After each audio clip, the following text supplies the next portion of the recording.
Salut les filles et les garçons, on se retrouve aujourd'hui dans une toute nouvelle vidéo Minute Fit pour parler du bas du ventre. Alors quand je parle du bas du ventre, je parle pas du tout de ce qui est en dessous de la ceinture. Je vous arrête de suite parce que là les mecs je les vois venir. Non, je parle du gras qui vient se loger en dessous du nombril, vous voyez. Et d'ailleurs c'est surtout les filles qui me demandent, je sais pas pourquoi, parce que normalement c'est plutôt les mecs qui sont censés mettre de la bedaine. Enfin, comment perdre ce gras du ventre? Alors en fait dans la théorie c'est super simple. Après c'est vrai que dans la pratique il faut quand même être assez persévérant et avoir pas mal de volonté. Il y a beaucoup de filles qui me demandent voilà j'arrive pas à perdre ce gras du ventre etc. Mais en fait qui n'y mettent aucune intensité. Il faut mettre de l'intensité. Répète avec moi, intensité. Aller à la salle, ça vous donnera jamais un corps de malade. Comme aller à la bibliothèque, ça vous rendra pas intelligent. Non, il faut en fait tout donner, bosser et s'arracher à chaque fois que vous faites une séance. Si vous y allez décontracté, vous faites que papoter, vous chargez pas, vous êtes en fait sur vos acquis, vous n'aurez pas des résultats satisfaisants. Donc il faut y aller et il faut tout donner. Mais j'ai super chaud en fait. Oh, mais alors cet été avec les spots, je sens que je vais mourir. Ouh. Alors déjà, le premier conseil, en fait c'est un conseil avant conseil, donc voilà, c'est d'arrêter de croire que les crunchs vont vous aider. Les crunchs ne sont pas vos amis, on oublie ça.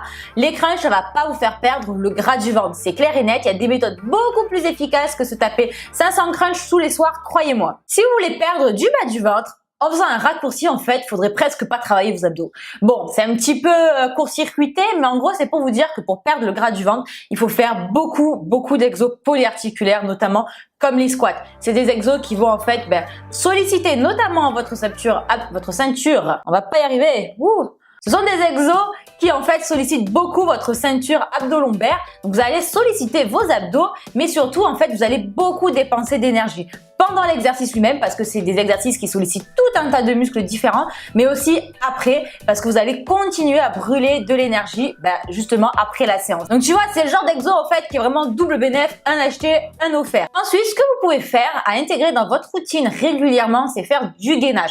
Donc ce sont en fait des exercices qui sont complètement différents de tout ce qu'on a l'habitude de faire comme les crunchs, etc. mais qui sollicitent beaucoup en fait la ceinture, mais j'y arrive pas. Et qui dit ceinture abdominale dit transverse, et les transverses c'est les muscles rois du ventre plat. Donc ce sont des très bons exercices, il y a plein de variantes possibles. Il y a la planche, voilà, le gainage traditionnel. Vous avez le truc sur la roulette aussi, je sais pas comment ça s'appelle, mais vous prenez une roulette, vous descendez et vous remontez comme ça avec les bras.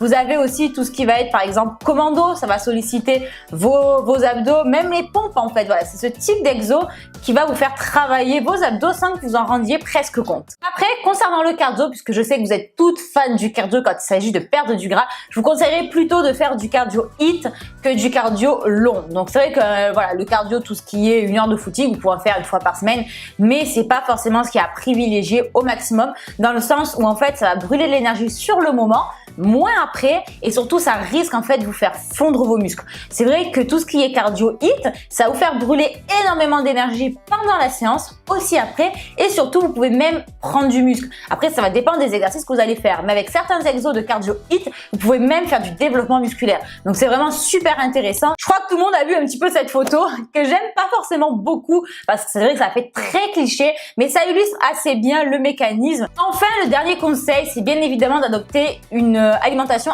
adaptée.